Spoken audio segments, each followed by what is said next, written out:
Welcome to another episode of Purchase to Profits. I'm Seth Ferguson. Make sure you hit the subscribe button so you don't miss our daily interviews with successful real estate investors.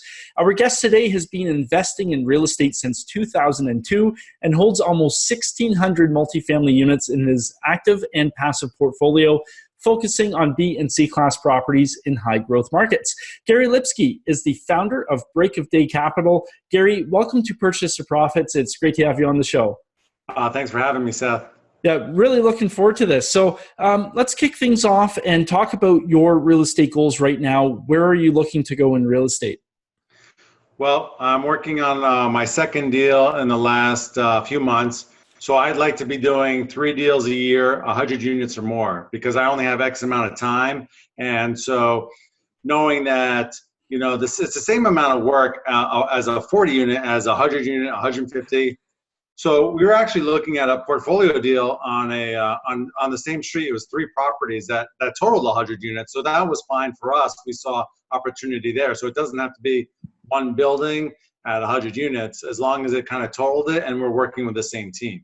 Yeah. And are you looking to hit like a certain unit count? I know some guys say, hey, I want to hit 5,000 units, and other people say I want to own X dollar volume. Do you have any of those goals? Certainly I'd love to get to 1,000 units as far as from an active standpoint in the next 3 years. But I'm not hung up on numbers and units, because each time is different. It's about doing deals that work, working with good people, and eventually it'll pay off. It's about that day-to-day routine. Keep staying at it, keep building my network. Yeah. And you mentioned, and it's so true, the bigger deals are almost easier to do and less work sometimes than the smaller deals. Did you get started in like the smaller, like 40 unit properties? Is that where you started out? So quite honestly, I started with like my own single family home, and I always looked at that as a value add. So we turned the garage into an office and redid the whole kitchen. And I always looked at that as a value add. So that was actually where I got my feet wet. And then I turned, some into rentals, and then the 42 unit was my first deal. So when I looked at it, I was able to kind of take the rehab that I knew and then multiply it over 42 units, and that experience of working with a team and contractors and whatnot. So and now our current deal we're working on is 128 units, and so it's 3 times as more as far as units. Dollar size, it's significantly more, but it's definitely not intimidating, because you're just scaling up. It's the same things that you're doing. It's just on a bigger scale. Yeah. And so what sort of things did you have to change about how you thought about real estate to be able to go from, let's say, single family properties to that, that 40 unit? Really, it's about team. And so in the beginning, I was looking to do it myself. Even like I was looking at some 12 units, and that was by myself. And not until I started partnering up with someone that I met at a meetup, and did things start to really roll, because now, we're bouncing ideas off each other. We're putting the work together, and you're more motivated. You're more confident in the deal, because it's not just you looking at it, it's someone else looking at your numbers.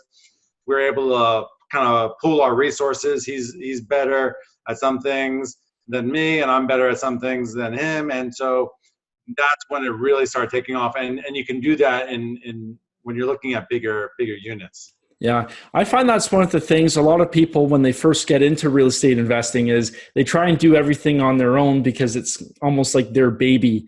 So what was it in your head that said, hey, listen, like now I'm starting to get bigger, like I need to start bringing people on the team?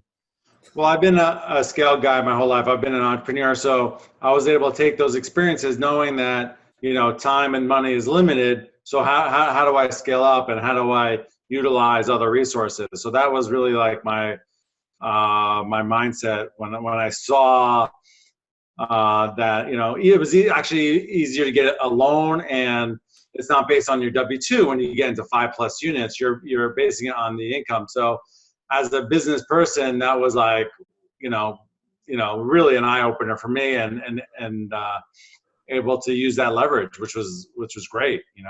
Yeah, for sure. What would you say is the biggest challenge you have right now in your business? Um, Really, Martin, my number one goal is building that investor base. Quite honestly, so when we started the 42 unit, I didn't have any meetups that I was leading. So now I'm leading 4 meetups. Nice. So it's really increased my investor database. I'm going to lots of conferences and meeting with people, and building partnerships, which is great.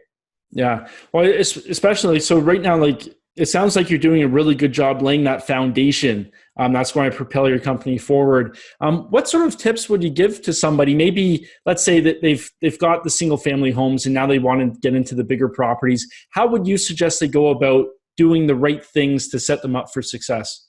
Right. Well, definitely education, obviously. So listening to your podcast, listening to others, looking at blogs, going to meetups. The meetups, some are, hit or miss. It's gonna, you have to go to some volume, but being around like-minded people really builds that momentum. Um, you just get energized. You're always learning, whether it's someone that is more experienced or less experienced. You're always learning from someone, which is great. And you're never going to stop learning. So just being involved, immersing yourself is just a huge step. And looking at properties, underwriting deals. The more you go through that process, the more you're going to learn. The more you're going to get comfortable with it. It's like those reps. What Malcolm Gladwell says, 10,000 hours, to be an expert in something. Yeah. I definitely agree with him on that. Yeah, no, for sure. So what sort of routines and rituals have you developed that have helped put you where you are today with real estate? Yeah. So I've got the meetups that I lead. I go to several others on a consistent basis. Rituals, routines. Obviously underwriting lots of deals every week. So probably we're looking at 10 deals a week that we're underwriting, whether it's my partner or that I'm underwriting. And it's that constant persistence, day after day after day of doing the work. It's not taking a couple of days off to do something else. It's that consistent work that's going to get me to that next level. Yeah. And especially when you're working with a partner, I know some people, their tasks aren't very defined. So they always end up stepping on each other's toes and then the partnership kind of fizzles. What do you think are the secrets to having a partnership that works well? It's funny you mentioned that because we are actually working on that now because this is our second deal together. So we haven't defined everything yet, and we're having those conversations because that's where we need to be going. How do we maximize our time? And so it's funny. So when you go into a room, I'm actually a lot more outgoing than he is, but man, his attention to detail is phenomenal. So we're working on those things and dividing out activities that we need to be doing. Yeah. And, before you got started in real estate, going way back, when was that? You had a company with you founded a company with 700 employees. Yeah. So we were running after school programs, outdoor ed, leadership development. I sold that at the end of 2016. We were working with 9,000 kids daily. Wow. So, how does running an operation that size apply to real estate? Because I'm always curious about the synergies in all the different, aspects of business. Yeah, it was, being able to manage your team. So I'm not managing 700 people. I'm really managing 4 people. And that's the same as in real estate. I'm working with my regional manager from the property management company, and she's helping oversee the rehab, the budget, and whatnot. The on-site property manager. Those are really the 2 key people, and then the different brokers that I'm dealing with too to find new deals. So, and then I've got my business partner, my investors, but it's pretty segmented as far as that. I've got the key people I need to speak to. I've got the systems as far as MailChimp to send out to keep them updated and let them know what, if I'm on a podcast or doing a webinar or going to go to a real estate conference. So it's really about the key people that I have to work with on a consistent basis, and that's what I have to manage. I don't have to manage all 700 people. I just have to manage a few. Yeah, just building that hierarchy, right? That keeps you sane. Sort of. Yeah, sort of. That's right. And then you started off in the larger properties, as a passive investor. Yeah. So do you think that every operator should be passively invested just so they can experience the other side of the coin? I definitely recommend it, but you don't have to do it. It was a way for me to gain some experience, see what people were doing right, see what they were doing wrong. And I had that opportunity because I had some money from my previous business. I do recommend people being a key principal, so signing on someone else's loan, gaining that experience from a sponsor. So I did that as well on a 76 unit in Crowley, Texas. So that helped me as well get started before I went off on my own. Yeah. Well, and especially in multifamily, it's all about building that track record of success. So being able to piggyback and work on somebody else's deal is definitely something to do. Yeah. They definitely, I had lots of questions, and because I was a KP, they really spent some time explaining things to me. And even after, that deal got rolling, and I use them as a resource, and they're good friends of mine. So yeah, it was definitely a great learning opportunity for me. Yeah. So let's talk about the Keystone Deal. So I think you want to talk about that 42 unit property. Yeah. So tell us the story behind that one. So the reason we got that deal was my partner was out in Tucson, and it just came across the broker's desk. He just signed the deal to get it. He hadn't even looked at it yet, but my partner was, at the right place at the right time. We consistently go out to Phoenix and Tucson weekly or every other week. So we're there and looking at properties, and he was able to grab it before anyone else saw it and got a head start, and we were able to get it under contract. When I first saw it, I was like, "Oof, this!" It was an ugly, motel-looking building, But we're actually going out there tomorrow. We closed a few months ago, and it's going to look completely different because we're completed the paint job, and we changed out all the doors, the railings, and it looks phenomenal now. So I'm really proud of that deal, and even though we're only a few months into it, we're way ahead of our projected cash flow. So we're really excited. And originally we had a 6-year hold on that deal, but we may get out in 2 years and return 50% of the it'll be a 50% IRR for our investors. Nice. And everybody's a happy camper at that point. Yeah. And it's good for us.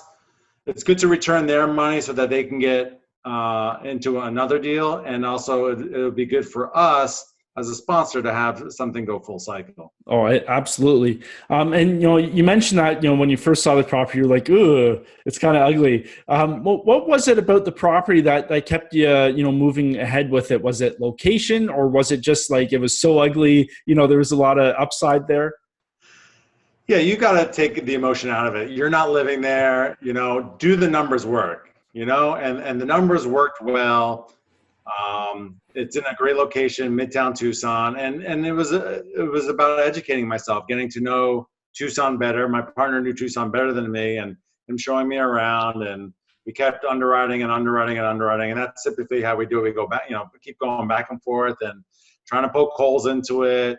What are we missing? And we felt really confident in the deal to move forward. Yeah.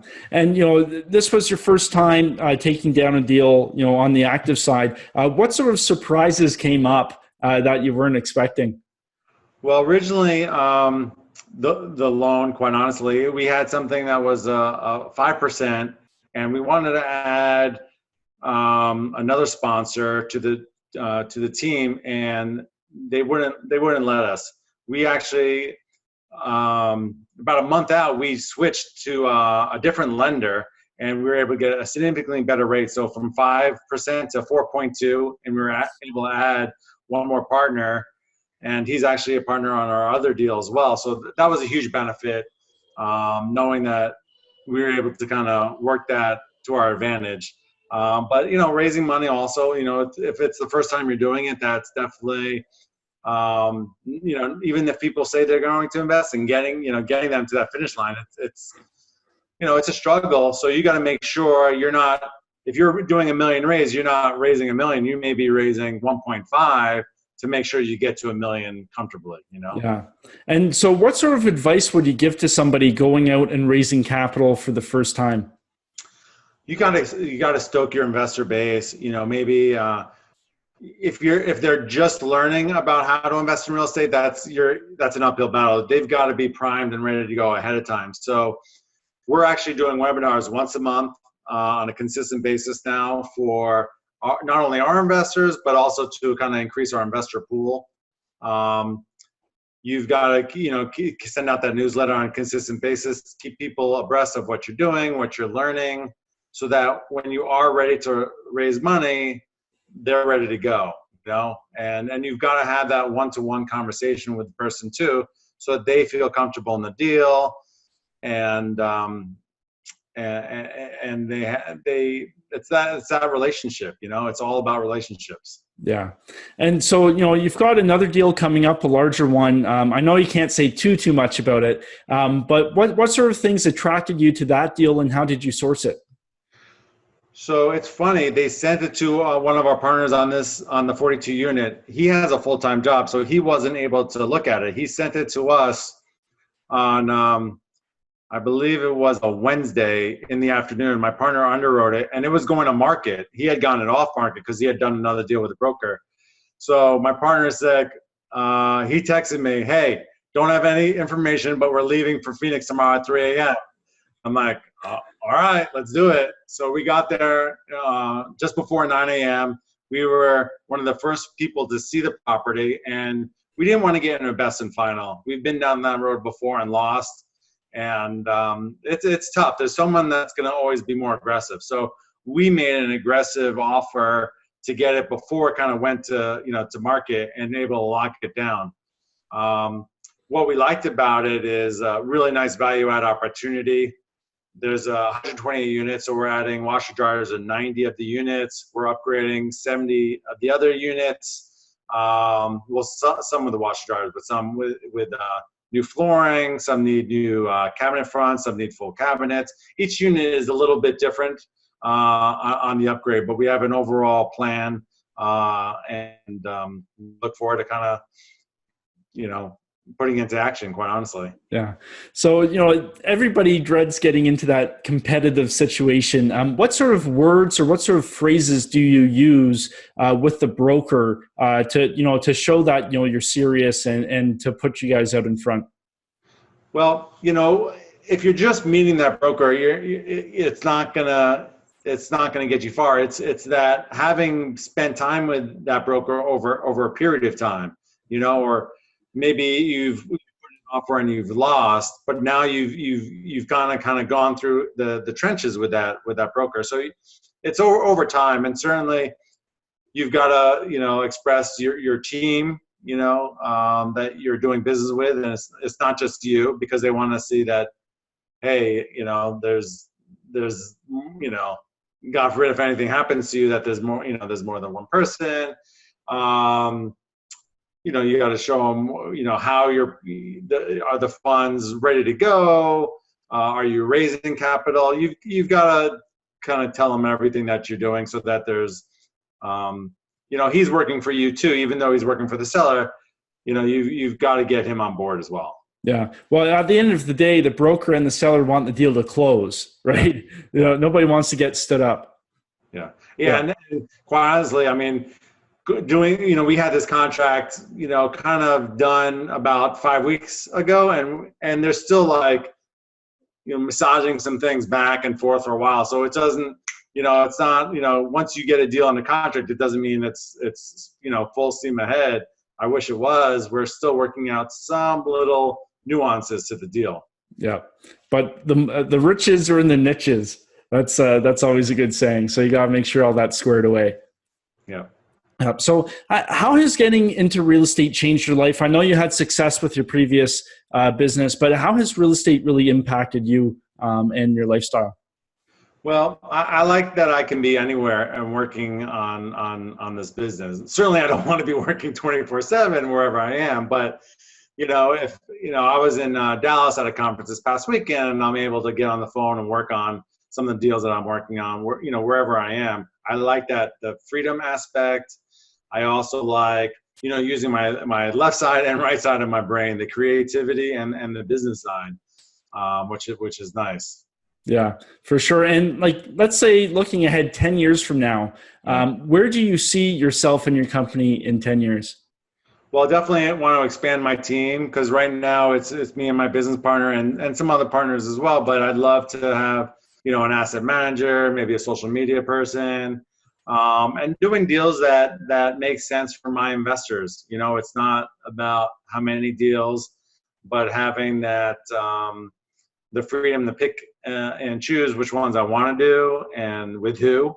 I want to do it with good people that I trust, that I have a long-term relationship with, and just finding opportunities. I don't have certainly we have our criteria that we look for, but we don't mind a deal with a little hair on it because that we have less people to compete with. Yeah, for sure. And, especially like those types of deals, it's, you put your creative thinking to work there and, you have to really think outside the box to put things together. Yeah. I like those deals. Yeah. Yeah, for sure. So Gary, if somebody's looking to reach out, get in touch, learn more about you and your company, where can they find you? Yeah, they can go to my website, breakofdaycapital.com. You can email me, Gary@breakofdaycapital.com. I'm also on social media. So yeah, please reach out and hit me up. Perfect. Well, Gary, just want to say thanks so much for taking the time today and sharing your success with us. My pleasure. Thanks for having me. Yeah, the pleasure was all mine. And to you, our viewers, I wish you well on your journey from purchase to profits. See you next time.